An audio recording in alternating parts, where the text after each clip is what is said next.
પશ્ચિમ અને મધ્ય રેલવેના જનરલ મેનેજર વિવેક કુમાર ગુપ્તાએ વરિષ્ઠ રેલવે અધિકારી સાથે સાબરમતી કલોલ મહેસાણા સેક્શનનું વિગતવાર નિરીક્ષણ કર્યું. આ નિરીક્ષણ દરમિયાન રેલવે ટ્રેક, લેવલ ક્રોસિંગ, નાના અને મોટા પુલ પોઈન્ટ અને ક્રોસિંગ સેક્શન કવર્સ અને સાબરમતી અને પાલનપુર વચ્ચેના વિવિધ સલામતી ધોરણોની સંપૂર્ણ સમીક્ષા કરવામાં આવી. સંબંધિત અધિકારીઓ સાથે રેલ સલામતી સંબંધિત વિવિધ પાસાઓની વિગતવાર ચર્ચા કરવામાં આવી. સાબરમતી કલોલ સેક્શન પર સ્થિત લેવલ ક્રોસિંગ નંબર 240નું સંપૂર્ણ નિરીક્ષણ કરવામાં આવ્યું. ઉપરાંત અમૃત ભારત સ્ટેશન યોજના હેઠળ કલોલ રેલવે સ્ટેશન પર ચાલી રહેલ પુનર્વિકાસ કાર્યની સમીક્ષા પણ કરવામાં આવી.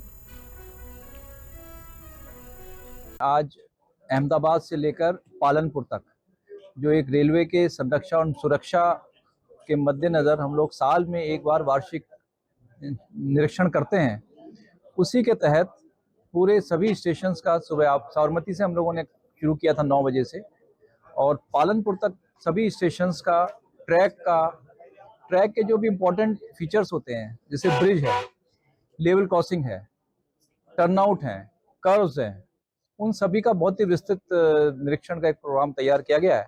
उसी के तहत हम सभी अपने हेडक्वार्टर के सभी सीनियर ऑफिसर के साथ और मंडल रेल प्रबंधक और उनकी टीम के साथ आज यहाँ निरीक्षण कर रहे हैं.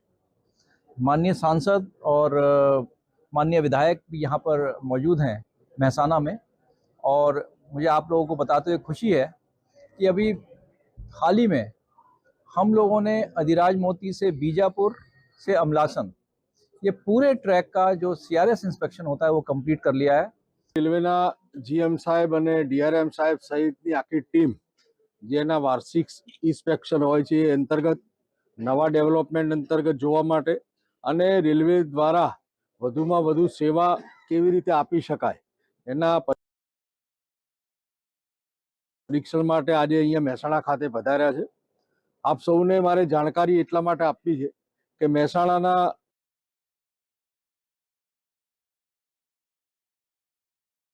વગેરે થઈ ગયું છે. આપણા TB રોડ ઉપરની જે RUB 2 પાસ થયેલા છે એનું કામ પણ ટૂંક સમયમાં શરૂ થનાર છે. આવનારા દિવસોની અંદર રેલવે દ્વારા અહીંયા જે પ્લેટફોર્મની અંદર એક રેસ્ટોરન્ટ, એક મોલ આપણા મહેસાણા શહેરના પણ અંદર બનવાનો છે. રેલવે દ્વારા આખું આધુનિકીકરણ મહેસાણાથી અંબાજી, આબુ રોડ સુધીની નવી લાઇનનું પણ કામ ચાલી રહ્યું છે.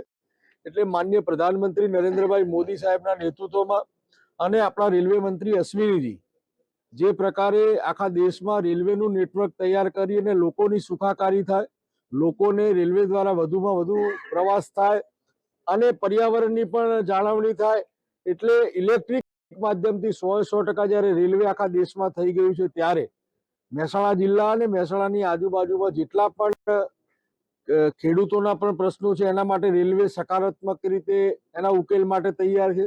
જે RUB ના પ્રશ્નો છે એના માટે પણ રેલવે માટે ની સકારાત્મક ભૂમિકા છે.